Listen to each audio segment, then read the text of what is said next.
Praise lord. దేవుని ఉన్నతమైన నామమునకు మహిమ కలుగునుగాక. ప్రభు పేరట మీ అందరికీ హృదయపూర్వక వందనాలు. ఈ ఉదయకాలము దేవుని వాక్యాన్ని విందాం. ద్వితీయోపదేశకాండము 33వ అధ్యాయము 25వ వచనము. నీవు బ్రతుకు దినములలో నీకు విశ్రాంతి కలుగును.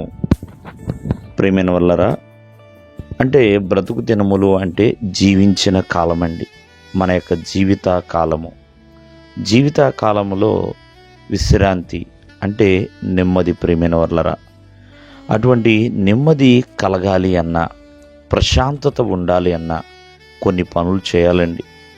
ఎందుకంటే దేవుని యొక్క వాక్యం సెలవిస్తుంది, బ్రతుకు దినములలో విశ్రాంతి అనేది కావాలండి. దేవుని యొక్క వాక్యం సెలవిస్తుంది, బ్రతికేటప్పుడు విశ్రాంతిగా ఉండాలి, చనిపోయిన తర్వాత కూడా విశ్రాంతి ఉండాలండి. అంటే రెండు రకాలుగా నెమ్మదిని మనము కలిగి ఉండాలి.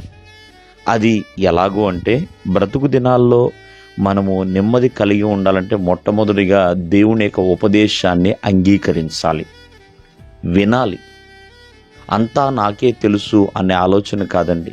దేవుడు ఏ ఉపదేశాన్ని అయితే మనకు చెప్తున్నాడో ఆ ఉపదేశం ప్రకారంగా నడిచేవారిగా ఉండాలి. ఎందుకంటే దేవుని ఉపదేశం అంగీకరించేవాడు ఎప్పుడు కూడా నెమ్మదిగా ఉంటాడండి. అది ఒకటి.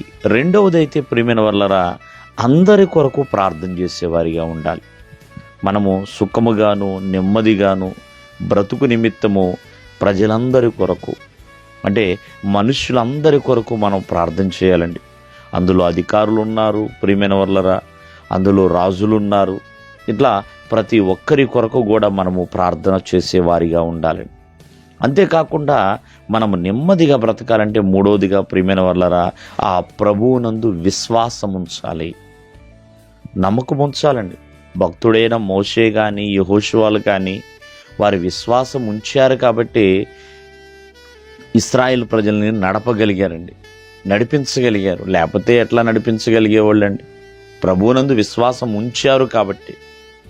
కావున మరి నెమ్మదైన విశ్రాంతి అయిన జీవితాన్ని మనం పొందుకోవాలంటే మొట్టమొదటిగా దేవుని ఉపదేశాన్ని అంగీకరించు, ఆ దేవాది దేవుణ్ణి ఎందు ప్రార్థన చేయ మనుషులందరి కొరకు. మూడవదిగా ప్రియమైన వల్లరా, ఆ దేవుని పట్ల బలమైన విశ్వాసంతో ముందుకు కొనసాగినప్పుడు జీవిత కాలమంతా కూడా నెమ్మదిగా, ప్రశాంతముగా, సుఖముగా ఉన్నట్లుగా దేవుడు నిన్ను ఆశీర్వదిస్తాడు. దేవుడు మిమ్మల్ని దీవించునుగాక. ఆమేన్.